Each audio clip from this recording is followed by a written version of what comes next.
Everybody beware, you better prepare. Disaster can happen anytime, anywhere. Everybody beware, you better prepare. Disaster can happen anytime, anywhere.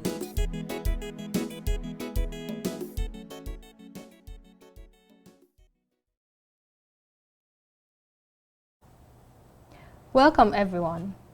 From Danger to Safety is a recording of the National Emergency Management Agency in collaboration with ZBC. I am your host, Orika Lennon-Petty, filling in for Vesta Saltwell. Today on the program we have Dr. Eric Browne, Forestry Officer of the Department of Environment. Welcome, Dr. Browne. Thank you very much for having me once more, Ms. Petty. It's a pleasure to be here and to share matters of interest to our people.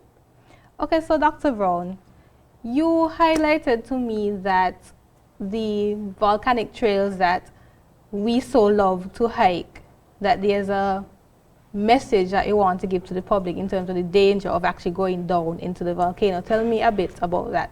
All right. Before I get to that aspect, the trails are found in what we call the Central Forest Reserve National Park. This was declared a protected area in 2006 under the National Conservation and Environmental Protection Act, NCEPA. This was declared protected to preserve, conserve, protect our biodiversity, the flora and fauna that is found in this area. This consists of all areas above the 1,000-foot contour. That's 1,000 foot above sea level. Anything above there is a protected area. There we have lots of interesting areas to visit. Yes. It's a lovely environment to be in, good and relaxing. And for those who like the outdoors, it's a lovely place to in. And we're inviting folks to come in and enjoy our national heritage. Yeah. It's there also to protect, because it's very, very important to our livelihood, in that it is the area that is responsible for our drinking water. Whether it comes from wells that is at the lower slopes or the lovely springs that are in the mountain, this area is vital to ensure that we have a constant supply of fresh drinking water. It does this by capturing the rainfall, facilitating the rainfall in this area, and that water penetrates, percolates into the soil and replenish the groundwater for us. So it is quite essential for us to maintain this area as pristine as possible. Protect it from losing the vegetation, protect it from losing the soil, protected from losing even the plant species, because each plant species have its role to play within this ecosystem. Even the fauna, the animals, insects, all have their part to play to maintain this area as natural as possible. So we can have it, as the national anthem say, for posterity extend. It's very important that we protect it. So in inviting persons to come and enjoy the area, we also have to educate persons also on conserving, protecting this area. We have a number of trails and each trail is unique. It's a unique experience. Some trails are more difficult than some, but you have trails for those persons who want a little more excitement, a little challenge. We have those like the Crater Trail, we have the Dudon Pond Trail. Dudon Pond takes to a pond that is at the very top of a mountain, and it's a thrill doing that. The Crater, it takes you to the, as we say, our volcano. It takes you to the rim of that. Now, during the years, we have had some difficulties on these trails, especially the Crater Trail, that is the most problematic for us, in terms of persons losing their way, getting lost, Most persons would get lost actually coming back, not going. You may say it was strange to you. But why would they lose their way coming back? Coming back, the view is quite different. You know, the view that you see coming back, person will tell you, I don't remember passing this rock. Yes. I don't remember passing this log, right? Persons also, with that, you also have to add also persons are tired, they get disoriented, they're anxious to get down, you know. And one of the things why they miss things going up is some persons tends to go very fast. Some treat it as if it's a race. Yeah. They want to get there first. They want to get there fast. But what I tend to encourage persons is, if you're going through the forest, take your time, enjoy the scenery. And I assume there are some sort of markers on the way. So because of the difficulty we have been having, we started upgrading these trails, improving on the markings. One of the markings that we found persons would go and they would mark the trail themselves. They use ribbon, they use paint, and we would like to discourage folks from doing that. Because you find you end up with a whole lot of different colors, a whole lot of different markings, and time to time where you find the trails were shifting sometime.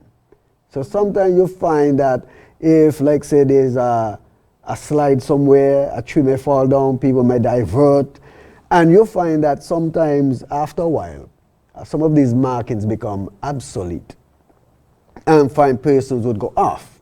So then we should leave it to you guys. To us. Because what we started doing now is we started marking. We used to use ribbons, but for some reason, people used to just take them off.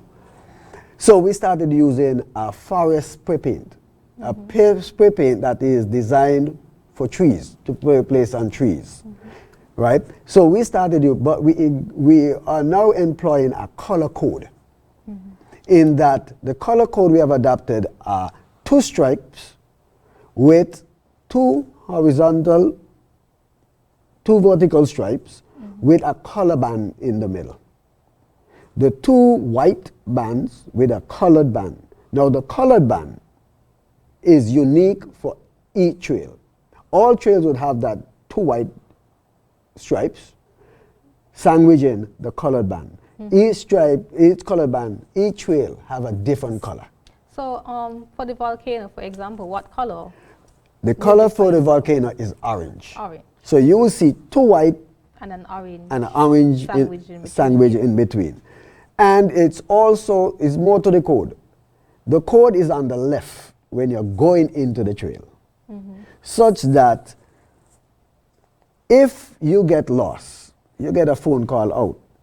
Hey, I'm lost. I'll ask you, what have you seen, what was the last color that you saw? Orange. Okay, you're on crater. Stand next to that, and if it's on your right, it means you're going home. You're going out. If it's on your left, it means you're facing in, into the trail. The only trail that is different for that is the old military trail that runs from Old Road to Phillips. The reason why the difference is there is because it's not an in and out trail. It's from end to end. And persons normally choose either end to walk. So therefore, you will find that in telling you that, in any way direction you're going to be facing with that trail, you'll be coming out. Okay, so that's actually very helpful. I know of some persons who would have gotten lost recently. So other than the danger of getting lost, what other dangers do hikers face when they decide to hike the volcanic trail? All right. Other things is that one person tends to get fatigue, and in getting fatigue, dehydrated. I've seen persons go to the crater trail without even having a bottle of water. What persons encourage, walk with your water, walk with a little snack to keep your energy level high, up. You'll keep you well hydrated. And don't say you're drinking water, oh, I'm leaving this little bit for when I'm coming back. The best place to have your water is inside you. Right? Walk with your water. You know, carry your little backpack, walk with your water. Because this is what helps get person disoriented. Yeah. When you get dehydrated, when your energy level is low. And in doing that, with the fatigue, you could get injuries, slipping, sliding. You know, there are rocks, there are stumps to climb over. All of these are part of the adventure, eh? But then they can also, you must be mindful, especially when it's wet. You could slip, slide, you could fall. These are the things people have to be mindful of. So walk with your water and your snacks, And but your do snack. not leave the wrapping behind. Only leave footprints. Only leave footprints. Only leave footprints. I mean, you have your biscuit, your water, your juice in your bag going up.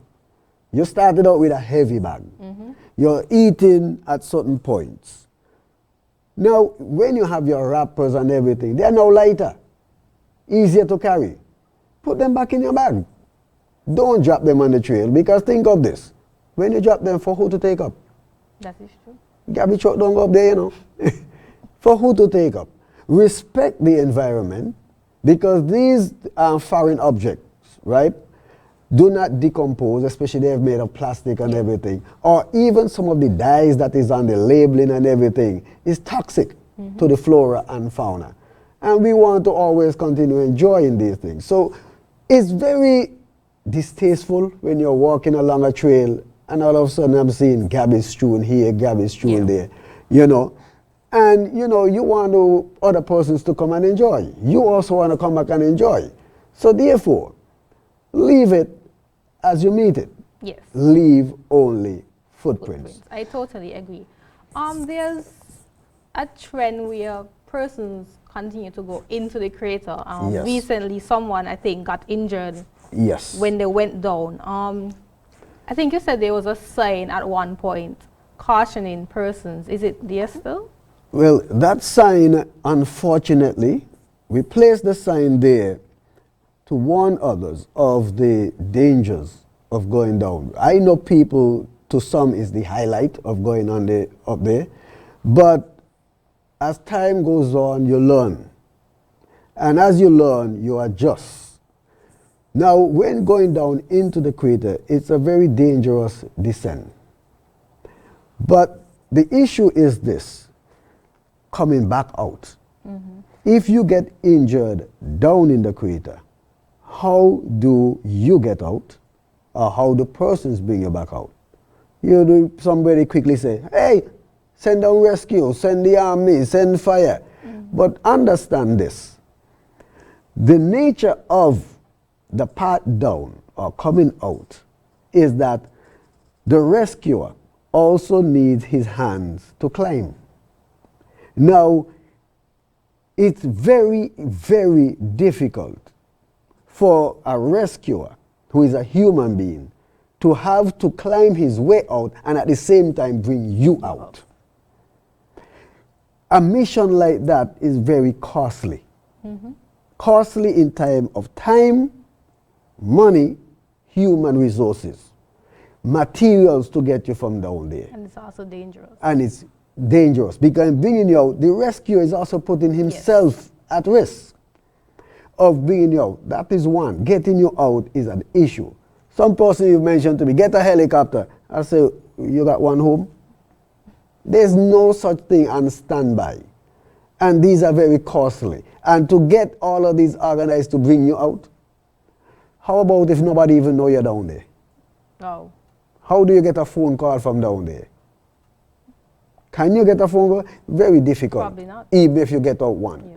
I've been down there on my phone and There's the signal, the vegetation, the hills are blocking you, right? So therefore, these are things persons need to consider. Now, in terms of what you mentioned where somebody got injured, the nature of their injury was not due to a fall as such where they grew their knee and those things. In the crater, and the sign spoke to that, is that they're what we call fumaroles.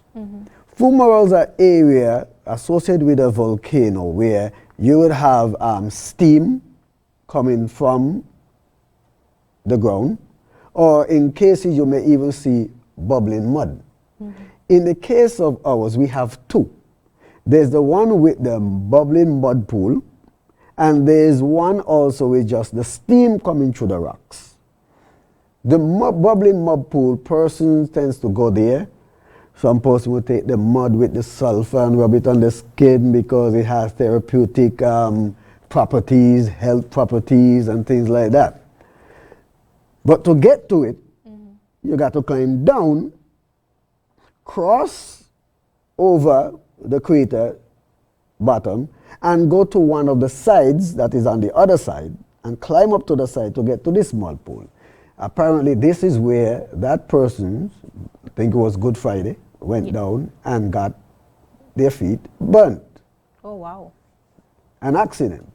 Speaking to the individual in how they got out, he said, thanks to he being a youth, good upper body strength, his hands were fine, he was able to pull himself out.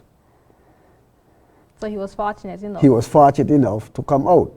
He also acknowledged that if his injuries were worse, where he couldn't pull himself, he don't even see that the persons with him would have been able to even get him out. So then what So you're in saying retrospect, is, he's saying no. yeah, He now see the danger. of going into The it. sign that we spoke about, unfortunately, when he got there, it was not there. Also, it was taken down. The sign was taken down. I went there with a group of hikers from the Coast Guard on Easter Sunday. And when I got there, I realized the sign that was on a pole was not there. I looked around and I found that sign in the bushes, Wow. broken up. The pole was lying next to the pieces. I did not even find all the pieces. I found 2 pieces which didn't come up to half of the sign. So someone decided to remove the sign for To you. remove the sign. Because where I saw it, those pieces, they couldn't get there by the wind. Right? Somebody had to have taken them there. The thing about the sign is this. Taking up the sign has robbed persons of seeing the sign and making an informed decision for themselves. If a person see the sign and decide to take the risk and go down, it's on them. Yes. But you do not put other person's life at risk by breaking up a sign because you don't agree what's on the sign. If you don't, the best thing to do if you don't agree with something is to let others know about it. That is true. And so that they too would also see your point of view based on what is there and not on what you say.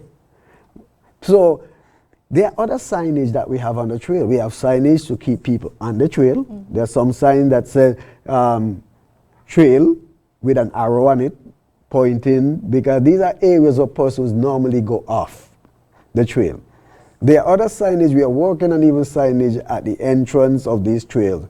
And as time goes by, persons going to see additional signage on the trails. We are saying to persons, if you are a guide, be informed. One, we are talking about from danger to safety. Yes. To safeguard yourself, first of all, notify us when you're going on a hike so that we would know that you are there. So in case any assistance is needed, we already know Guide John is on the trail today. He's on this trail and he has 20 persons with him. Therefore, we can activate whatever mechanism we have. Notify the police in the area, fire and rescue get notified, defense force who's also instrumental, all of us know. But if you notify us at environment, I'm the forestry officer, 664-7226, that's my number. So that's the number to call if they want to inform. Yes. If they inform me directly, because most people go on a weekend, calling the office makes no sense. Okay, so 664-7226. Notify me. I know what's happening. If there's a problem, I could notify whoever, even me myself, even with some rangers. I could come and lend assistance, make an assessment, see what's needed, and we can really get speedy help to you. Let us know that you're in there. Any difficulty, we could come to assist you. Okay. So, but you mentioned the steaming mud and what's not. You know, recently with what's been happening in St. Vincent, persons may ask, is that a sign of volcanic activity in St. Kitts? No. There is no need for persons to be alarmed. I've seen some videos that persons start sending around. Yes. You know, and they start sending, and persons may get in a frenzy because of what's happening in St. Vincent. No. Fumaroles, in this case, what you find is that they're not really a sign of activity from the volcanic core. What happened is that, imagine this, from the core down, you know, heat is being transferred. So heat is being transferred through the different layers. So you find heat would be transferred from rock to rock. Now, here's what happens. Rain falls and percolates, soaks into the soil. When that rainwater hits those heated rocks, of course it evaporates and comes back through as steam. So that fumarole that is just steam coming up, that is what's happening. The rainwater hits, when it gets down and hits those heated rocks, comes back up through like as steam. What happened is this: as it does that, heat, water, cause what we call weathering. So what it causes the rocks to disintegrate. So when you're walking on these areas, there's the danger of this. That is that a firm surface you're walking on. Okay. You may walk by, nothing happens, but you may never know. You may hit a soft spot. So then do you recommend that persons actually go down into the crater? No. As the sign has says, only authorized persons should be going down. So basically experts who knows what they are going right, and have business down there should be going down there. The leisure hiker, I encourage you not to go down. You cannot come from down there in a hurry. There's no such thing as crabbling out of down there and coming out fast. Because it's a climb. It's not a walk. You can't run out. So then for your own safety, only walk up, enjoy the view, but do not go down. Do not go down. Thank you very much, Dr. Eric Browne, and thank you everyone for listening. It's a pleasure. Thank you very much.